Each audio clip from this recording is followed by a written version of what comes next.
So, I wanted to bring you on here today to talk about a specific topic. Right. Being nudists. Yes. Nudism. Yes. Yes, the whole nudist community. Right. So it's definitely like a topic that's not talked about enough, right? Yeah. It's whenever I bring it up to people, they're usually pretty shocked or they have a lot of questions or. Yeah. Because you just don't, I don't know. I don't know what we think, like we imagine as a nudist, but it's like, oh, really? Like people don't know enough about it. Yeah. I think people usually think it's just somebody who walks around naked everywhere. You know, people think that they're going into Walmart naked and gas stations and stuff like that. And it's always, it's almost like a sexual thing is what they think it is. It's not a sexual thing? Not at all. Not even close. It's, where I was living, it was with my dad and my stepmom, and it's a clothing optional resort, right? It's basically a place where people go and they live just like normal, like, you know, like you and me or like anybody in any neighborhood. But if they want, they can choose not to wear clothes. It's a gated community. It's fenced in and everything. So, you know, you're not leaving clothes. You know, there's signs that says no nudity beyond this point and stuff when you're leaving the community. Yeah, because it's a law to just not walk around naked. Right. So they this community kind of just like gates it in, like, hey, you have the option of wearing clothes and not wearing clothes. Correct. Yeah. Interesting. Yeah. So you didn't grow up a nudist, no. But you it's just you grew up around it? No, not even that. So I'll kind of dive into how it came into my life. When I was I want to say 18, my mom had passed away. Maybe a year or two later, my dad confessed to us that he's been going to this clothing optional resort, and that's where, you know, he spends his weekends and his time. And not only that, but he had been taking business trips, and he had been going there while he was married to my mom. And initially, I thought that was like, you know, I thought that was fucked up. I was like, this, you know, it's weird. I didn't like it. I'd never heard anything about it. It's in Arizona, you know, so it's not like we have like the nude beaches or anything like that, which everybody really does know about. And yeah, you know, I mean, I was upset. Once I found out it wasn't like a sexual thing, it's not like he was cheating on her or anything like that. Yeah. It was just so like, you said he would go there when he was married to your mom. Yes. And you assumed that was cheating. Yes. Yeah, I did. I thought, you know, and I didn't know what it was, you know what I mean? Like, it was like they were separating, and they never got legally, like, fully divorced while they were or before she passed away, but they were separating. He got like a girlfriend and stuff like that, you know, during that, and I thought that was normal. But before all that, you know, before they were separating and everything like that, he had told us that he was doing that, and I thought it was cheating, and I thought it was like a sexual thing, and I was like, so what do you do in the community? You do everything that you would normally do. Yeah. I mean, plus more. They have events. Okay. So nowadays, living in a neighborhood, 9 times out of 10, you don't know your next door neighbor. You know, you don't know the people around you and stuff like that. For sure. And this place isn't like that. It's like, you know, everybody in the community, and everybody is like so together. And it really is like such a unified community, and everybody does events together. They have a clubhouse, they have a restaurant in the community. They have you know, pickleball, which my dad plays. Pickleball. It's like yeah, I didn't know what it was at first either. It's like it's honestly so much fun. It's a game. It's like ping pong and tennis mix. So it's like a smaller than a tennis court, bigger than obviously a ping pong court, but and you play it with hard paddles and a wiffle ball, and it's the same idea, but it's honestly so much fun. And I would play it with my dad every once in a while in the morning, and I would play it with, you know, my dad would wear shorts, I would wear clothes, and I'd play against, you know, 2 naked people or whatever, you know. And I thought that was weird at first too, but. What do you think the purpose is of like people wanting to be in a place where they can be naked? To tell you the truth, I think it's because fuck the stigma. I think it's because when you don't have these clothes and you're not trying to wear the best thing, you're not trying to have, you know, like show off the most money, and you're just down to your bare roots of being a human and just being naked around other people, it creates like a sense of of unity where everybody's the same, you know. For sure. This person who could be a multimillionaire is no different than the guy who could have lost his house last week. You know, like everybody is the same.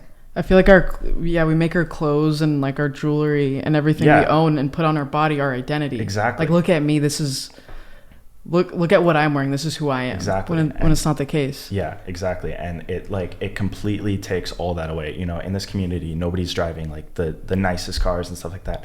And there's all kinds of people, you know, and when you don't have that, like that external, like those external, I guess, I don't know what they would be called, but it's just like you're not looking for the external validation. Yeah. You just want to be with the people because of who they are as people. That's dope. Yeah. I like the idea behind it, because in reality we're wearing clothes for other people. Right. Like I know what my body looks like. I don't really care if like I'm just out and about naked, but like, oh, there's a person there, let me put on some clothes. Right. And that's how it was once upon a time, you know. Yeah. Like in the household, like families, they wouldn't like it was never sexual, but they wouldn't wear clothes around each other. There was no point, you know. You wore clothes when you went out of the house because that's what you did. Yeah. It's just we're doing it for society. Right. And then like people who don't know the first thing about nudists, we're going to judge and stigmatize those who want to fucking live naked. Yeah, I did. Yeah. You know, so when how I was heard that? about it, I hated it, you know, and I didn't want to go visit my dad. I didn't want to go with him. And he kept pushing for me to go with him. He was like, come on, like, come check it out. Like, it's cool. Like, He just wanted you to see what his almost like other life was like. Right. And now in hindsight, looking back on it, like I understand, like my dad needed like he needed those people, you know. He was a traveling salesman, and he lived his life for other people, and he lived it as like almost a show, and he was trying to sell himself along with other products, you know, the entire time. And when he was there, he didn't have to be that. He didn't have to do that. He could just be himself. You know? And people can choose to live there and then choose to just come visit. Yeah. I mean, they have permanent residents there. They have people that have second homes there. They have people that just come to visit. You know, it's a resort. It's Shangri-La Resort. You know, families visit together. You know, couples go together and stuff, and it's just there's nothing weird and sexual about it. It sounds kind of freeing, honestly. It's super. I mean, I'll be 100%. I'll be upfront and straightforward. I've never participated. You never participated, but like over time, you became accepting of like, okay, I guess I'll be around you while you're naked. Yeah, definitely, and it got me really good at keeping eye contact, which is another important thing there. Yeah. You know, but it's like. Is it like rude? Like, say you're there. Is it like rude to like just look down? Yeah. I mean, obviously, it's gonna happen. You know what I mean? I've never seen anybody like called out for it or anything like that. You know, it's like it happens. You just kind of like readjust. You know? Yeah. So tell me about the people that you would encounter there. You will encounter all kinds of people. You know, my dad living there knows somebody for everything, right? He knows a webpage designer. He knows school teachers. He knows my car broke down, you know, and I needed it to be fixed, and he knew a guy who could completely rewire the whole thing. Every single kind of person you could possibly think of, you know, like there's rich people, poor people, there's, you know. So you said like couples go there? You said your dad would go there and kind of meet other people, like couples go there and kind of just do their own thing? Yeah. How so? I mean, like couples will go there, families will go there. They'll go there just for a place to hang out, to be free, to be themselves. They'll go there to meet, you know, other couples. There is they call themselves the Quad, right? I won't say any names, but they basically it's two couples, and they live elsewhere in the state, both of them, you know, two separate places, and on the weekends they'll come in together, and this couple is basically dating each other. They'll swap spouses, and at first I thought that was a little bit weird when I first heard about it, but I met those people, and they're one of my parents' best friends, my dad's best friends. They're the coolest people I've ever met. One of them gave me a job as helping him design his websites. You know, he took me under his wing and all that stuff. My addiction kind of fucked that over. Yeah. But You know, it's like they're some of the coolest people I've ever met. Yeah, that's interesting though. So it's like they go, two separate couples from different states go there solely. They're from the same. They're both in Arizona. All right, yeah. But they're from different cities, and they don't see each other, I don't think, outside of Shangri-La. Yeah. Right. And so they'll come to Shangri-La, and they have like one big like double house together. And when they go there for in the community, that's when they like swap. Yeah. Interesting. And you know, one of them one time made a joke, and he was like I can't afford this because I have a wife and a girlfriend to take care of. And it's like, that would be weird literally anywhere else. Yeah. But like hearing that there, like, it was just funny, you know? Yeah. And it's like, yeah. There's nothing that's too out of the box there. What do you mean? Like you can hear that and like, oh, that's normal. Right. Mm-hmm. And it feels, and you know, and when I say it's not sexualized, like that's private, you know, that's something that they do like in their own house, you know, like any house, you know. Yeah, you like you're naked in the community, but you're not like outside fucking like random people. Yeah, and if that happens, which it has, they get the boot, you know, and it's banned for life. But look at that. Yeah. I want to look up philosophy of nudism. Okay. And I don't know, it's like I feel like it's a very interesting like free way of living. Yeah. The phrase nudists often use goes along the lines of nude when practical, clothed when necessary.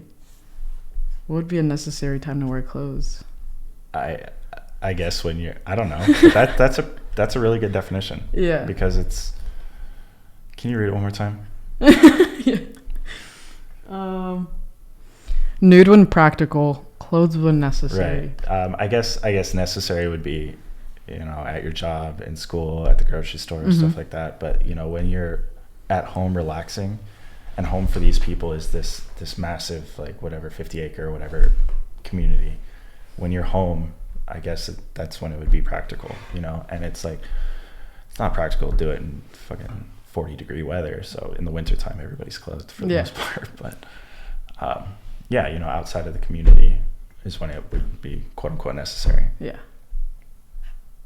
There was another thing. It says, nudists believe in the naturalness of the naked body and in the medicinal, therapeutic, or relaxing properties of unself-conscious social nudity. In a way, it's like, fuck it. Everybody's like, not everybody, I won't speak for everybody, but like a lot of people today just aren't comfortable with their bodies. Yeah. Some people like have sex and like, oh, I'm sorry, I have to keep my clothes on, or I can only fuck in the dark. Yep. Or like these people can like live out loud and be like, dude, this is what my body looks like. Really, it's awesome. And it's like, and it doesn't scare them, you know. And it's like it's not necessarily like that whole, you know, it's not necessarily so like I'm body positive, you know, I love the way I look. It's just none of them care, you know, and nobody else cares about what you look like as much as you don't care like if you look bad or anything like that, you know. Half the time it's ourselves in our head judging us. It's not other people, because we're the only thing on our mind. Yeah. We're only judging us and thinking about what other people are thinking about what we're thinking. So the other person is doing the exact same thing. Right. So yeah. So what were your feelings like growing up with? So you stigmatized it. Mm-hmm. How long did it take you to like become open to going to check it out? And like, what were your thoughts before and after, and the feelings associated? I went and checked it out, I want to say very soon after. You know, he kept kind of, that was like all he did. You know, he wasn't working at the time. I don't think he'd retired yet. Or maybe he had. I can't remember exactly. But I went and checked it out because he really wanted me to like see, like, he lived in like a trailer at the time. Now he lives in a house, but he lived in a trailer. He really wanted me to see his trailer and like meet some of his friends and stuff like that. And I was like, at first I was just like, okay, like as long as they're clothed, like let them know they have to be clothed. And his friends would like come into the trailer and I'd only meet the ones that were clothed. And like, yeah, I'd like drive by the naked people. And I was like, I would kind of shy away from it. And I thought it was so weird. But then he had met, you know, his wife, it was his girlfriend at the time, obviously but his wife now. He had met her, and we started hanging out with her, and she would come down to us and meet us where we're at and stuff like that. And she like, I really credit her with helping us I mean, both of them, but with helping us get, used to it and like understanding like it's not a weird thing. Mm-hmm. Yeah, and now he married her, and her family, like they own like the entire property. And oh, really? Yeah. That's cool that your like whole perspective changed on it. You kind of eased your way in. Yeah, and then I was in a hard time in my life. I went through a breakup. I had nowhere to go. I moved in with my dad, and I lived there for a year. It kind of forced me to get used to it, I guess. But I shouldn't have needed to be forced. Do you think there's anything else today that you stigmatize that you think, or have you ever been stigmatized? I honestly, I don't feel like I had. Nothing. Not really. It sounds weird to say. I mean, besides obviously substance abuse, my alcoholism, there's nothing I can really think of that like. Have people have like outsiders looking in like that known your father was like a nudist stigmatized like, dude, that's fucking weird. Yeah, they thought I was weird for having a dad that, you know what I mean? Like that's in your control. Right. And it's like, there was a point where like I didn't want to talk about it and I wouldn't tell people about it, and I didn't want to bring my friends over. But then now I'm to the point where it's like, fuck it, like I'm comfortable talking about it. If you think it's weird, then it is what it is. I can't help you because I thought it was weird at first, So it's like I understand where they're coming from and I get it. Yeah, there's definitely people that will judge me or for sure. I think it's weird. Do you think you have white privilege? Yeah. I mean, I'm white. Yeah. Right. So what do you think like are the privileges of being a white man?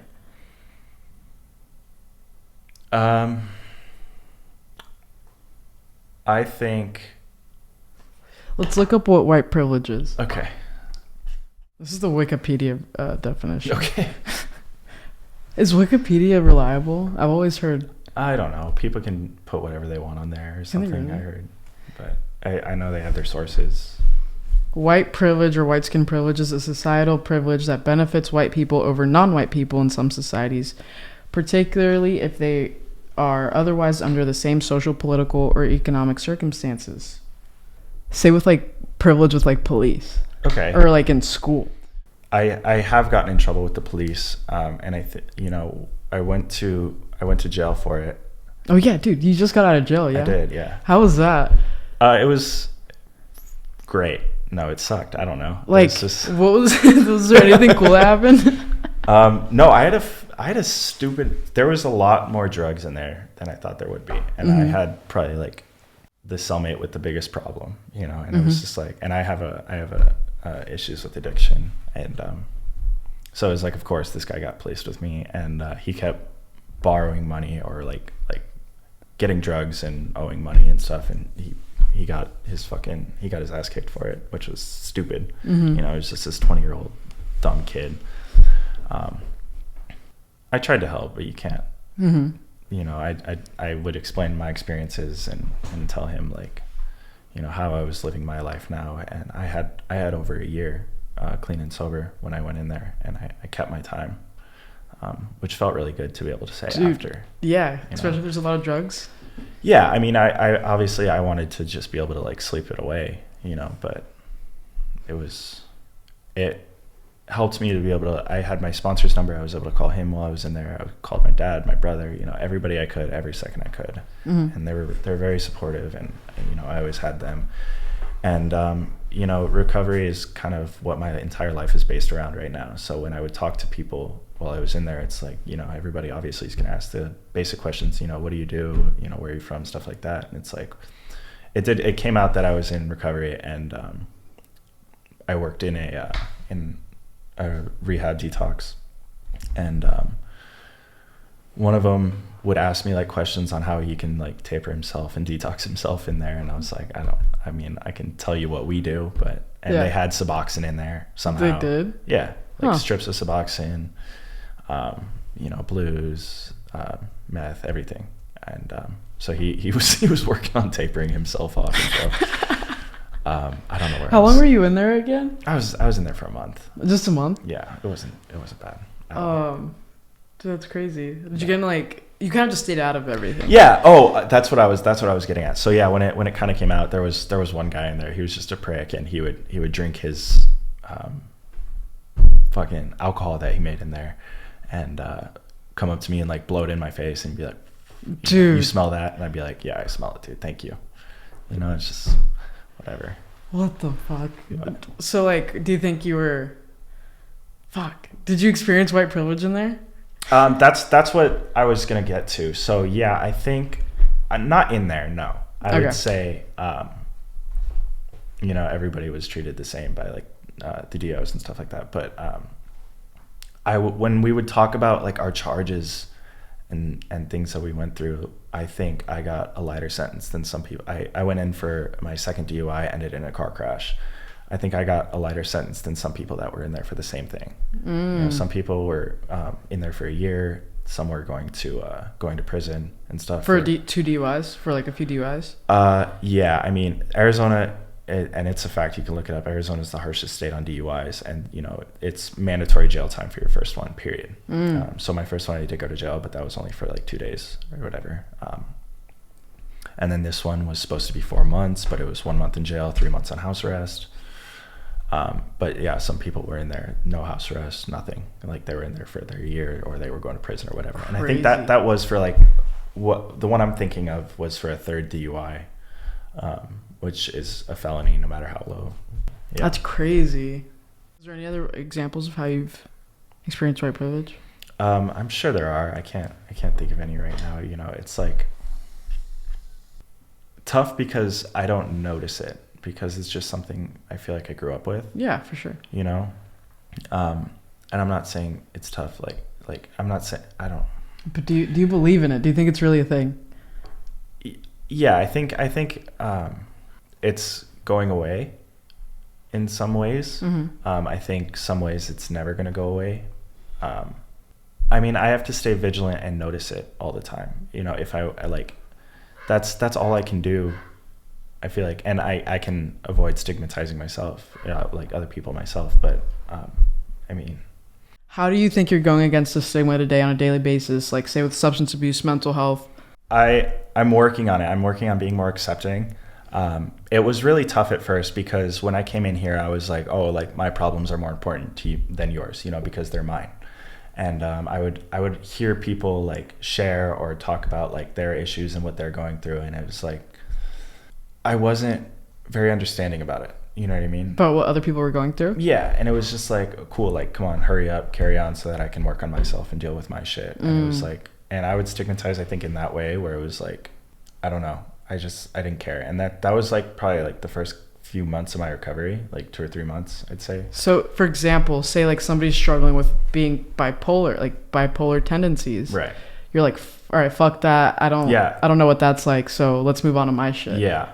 So, all right. Yeah, and now it's to the point where it's like I really want to listen and understand, and like I work in treatment, and that's really helped me a lot in like understanding like everybody has their issues. You know, in treatment you're gonna meet like celebrities, rich people, poor people, everything, people off the street, people who can't walk, stuff like that. And it's just like you really gain like compassion and understanding for people going through things, even if you don't understand or don't know what it's like. For sure.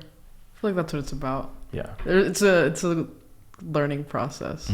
I'm glad you're in it. Yeah. Me too. Thank you for coming on here today, CJ. Thank you for I really having me. appreciate you. Of course. Yeah. Bye. That was good. We went 30 minutes.